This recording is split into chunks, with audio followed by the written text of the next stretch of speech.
میں اماد صاحب، میں آپ کو بڑی کلیئر بتا دیتا ہوں، نہ امت مسلمہ نے کھڑے ہونا ہے، نہ انہوں نے سامنے آنا ہے، نہ یونائٹڈ نیشنز نے کچھ کرنا ہے۔ آپ مجھے بتائیں خطے میں کیا ہونے جا رہا ہے؟ بالکل آپ کی بات سے مجھے 100% اتفاق ہے۔ امت مسلمہ کب کھڑی ہوئی؟ فلسطین کے حوالے سے کھڑی نہیں ہوئی تھی۔ ہمارا آدھا ملک جا رہا تھا، ہمارے ساتھ کھڑی نہیں ہوئی تھی، کبھی کبھی نہیں، ایسا کبھی نہیں ہوا۔ لیکن دیکھیں، جنگوں اور ڈپلومیسی کے معاملات میں مفادات اہم ہوتے ہیں، گراؤنڈ ریئلٹیز بہت اہم ہوتے ہیں۔ مبشر صاحب، ایران کے پس منظر میں آپ دیکھ لیں، ایک تو اس کے کنارے پر افغانستان ہے، وہی افغانستان جہاں سے امریکی بھاگ بھی گئے تھے، جہاں پر $7.5 ارب کا اسلحہ بھی رہ گیا تھا، جو ابھی تک ہمارے سر آن پڑا ہے، اور جس سے دہشت گردی ہو رہی ہے، باگرام ایئر بیس، یہ سب کچھ یہ ایک الگ کہانی ہے۔ اس کے ساتھ ساتھ آپ تمام ڈائنیمکس کو سمجھیں۔ اسی ایران کے بالکل قریب چائنا ہے، تو جو چائنا دور تک، یعنی بر اعظم امریکہ تک اپنے مفادات کے حوالے سے اتنا حساس ہے، وہ اپنے کنارے پر کیسا خوابیدہ نظر آئے گا۔ اسی طرح میں نے پہلے بھی کہا کہ اس وقت اہم ترین جز جو ہے وہ ٹیکنالوجی ہے۔ تو ٹھیک ہے، امریکہ کو پہلے ٹیکنالوجی کے حوالے سے بہت برتری حاصل تھی، لیکن موجودہ دور میں جو ریسنٹ سینیریو ہے، اس میں آپ دیکھ لیں کہ کیا اسپیس ٹیکنالوجی اور جنگی ٹیکنالوجی کے حوالے سے چین کو سبقت حاصل نہیں ہوئی۔ ایک حقیقت یہ بھی ہے۔ دوسری بات یہ کہ ایران نے تو پہلے ہی دھمکی دی ہے کہ اگر امریکہ نے ہم پہ حملہ کیا تو ہم ان کے مفادات اور یعنی ان کے ایئر بیسز کو ہم نشانہ بنائیں گے۔ تو قطر کتنا دور ہے، اور پھر اوپر سے دوسرے ممالک کے تحفظات بھی ہوں گے، نہیں، یعنی وہ تو ظاہر یو ہے اے تو پاکستان سامنے ہے، کب چاہے گا کہ یو اے تو سامنے ان کے۔ یو اے ای ہے، قطر ہے، بہت سارے ممالک ہیں، وہاں پہ امریکی مفادات ہیں، بالکل قریبی ہے۔ اور ایران نے تو پہلے بھی ایک پرفارمنس تو دکھائی ہے نا، جو اسرائیل کے ساتھ اس کی لڑائی ہوئی تھی، تو اسرائیل کے اندر وہ باقاعدہ انہوں نے ٹارگٹ تو کیا تھا۔ اتنا کمزور ملک بھی نہیں ہے، لیکن اس کے جو الائی ہیں، اس کی جو جغرافیائی پوزیشن ہے، ان حقائق کو بھی دیکھنا چاہیے۔ اسی ایران کے کنارے پر ایران سے بہت کمزور، بہت منتشر ملک، وہ جو صرف گوریلا وار لڑ سکتے تھے، انہوں نے کیا ان امریکیوں کو بھگائے نہیں؟ پورے نیٹو فورسز کو یہاں سے کیا رشین نہیں بھاگ گئے تھے؟ یہ نہیں کہ وہ بہادر تھے، لیکن خطے کے اپنے ڈائنیمکس ہوتے ہیں، اپنی نفسیات ہوتی ہیں قوموں کی۔ بعض اقوام بہت دیر تک لڑتے ہیں، حوصلہ نہیں ہارتے۔ تو یہ اس خطے کی ایک نفسیات تو ہے، اس سے ہم انکار تو نہیں کر سکتے۔ اتنا آسان ٹھیک نہیں ہے، ہے کہ وہ آئیں گے اور ملیا میٹ کر ٹھیک ہے۔ کے رکھ دیں گے۔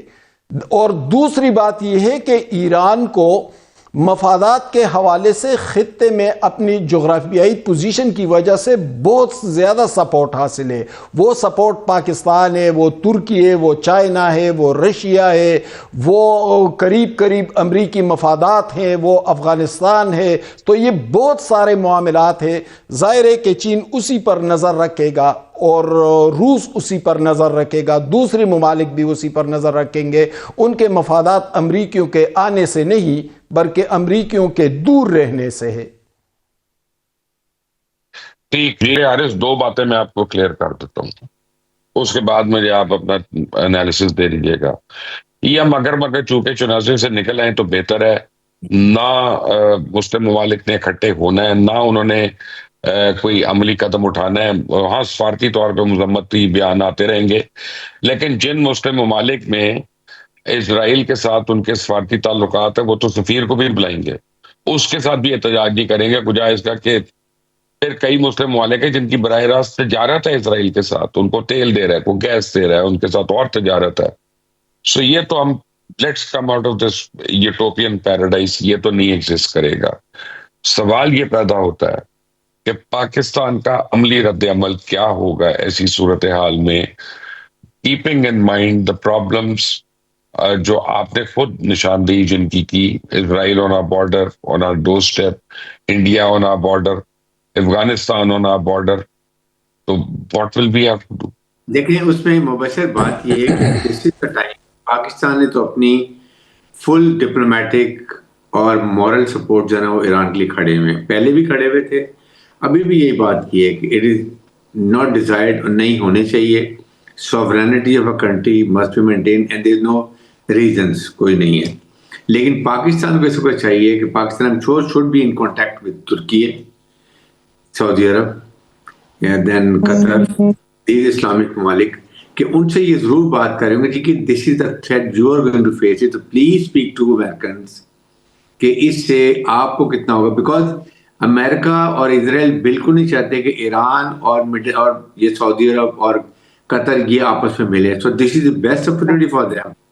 اگر ایران پہ حملہ کرتے ہیں تو اگر ایران ریٹیلیٹ کرتا ہے ان ممالک کے اوپر تو دیٹ مین کہ ان کے تعلقات تو ہمیشہ کے لیے ختم ہو گئے. And that is what divide and rule کا جو ایک پالیسی ان کی وہ یہاں پر کلیئر ہو جائے گی.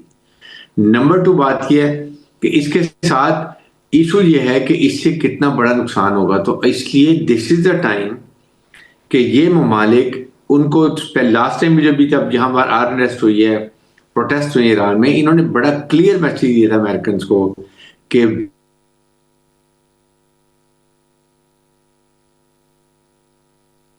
تو اس لیے اس نے پاز کیا اور وہ لنکن بھی بھیج رہا ہے اور فلاں ابھی ایئر اسپیس استعمال نہیں کرنے کی کوشش کر رہا، بٹ اسٹل ان کے ایسٹس وہاں پر ہیں، ان کے انٹرسٹ وہاں پر ہیں.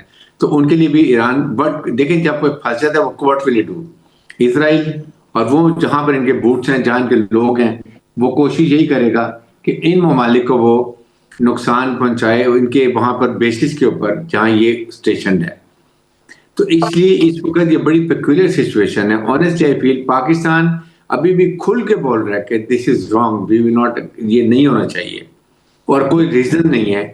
یہ تو میرے انتہا سے جنگل کا قانون ہو گیا. یہ کون سی صدی میں ہم رہ گئے ہیں جہاں پر ایک ملک کہتا ہے جی میرے پاس تو کوئی قانون ہی نہیں ہے، میں جہاں جاؤں گا جا سکتا ہوں. اور آپ وینزویلا کا حال دیکھ لیں، اس کے بعد اور باقی ممالک میں کیا کر رہا ہے، افغانستان میں کیا کیا، لیبیا میں کیا کیا، کہاں گے ویپن آف میس ڈسٹرکشن.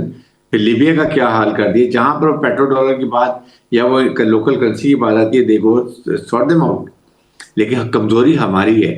ایک امیڈیٹلی آئی تھاٹ کہ یہ ابھی آج ہو جانا چاہیے تھا اجلاس اسلامک ممالک کا، وہاں پر ایک جا کے کنوے کرتے، اور وہ میسج بڑا اسٹرانگ کلیئر میسج آتا ہے امریکنس کو کہ ڈونٹ ڈو اٹ. ایک لمٹ ہوتی ہے، وہ آپ ٹھیک ہے اگر آپ یہ نہیں کریں گے دے ول گو ون بائی ون. آئی نو وہ دے وانٹ ٹو، یہ غزہ سے نکال لیں گے یہ پیلسٹین کو، یہ بھیجیں گے صومالیہ میں، بھیجیں گے عراق میں، ایجپٹ میں، they will send them to Jordan. وہ تیار بیٹھے ہیں اس کے لیے کرنے کے لیے.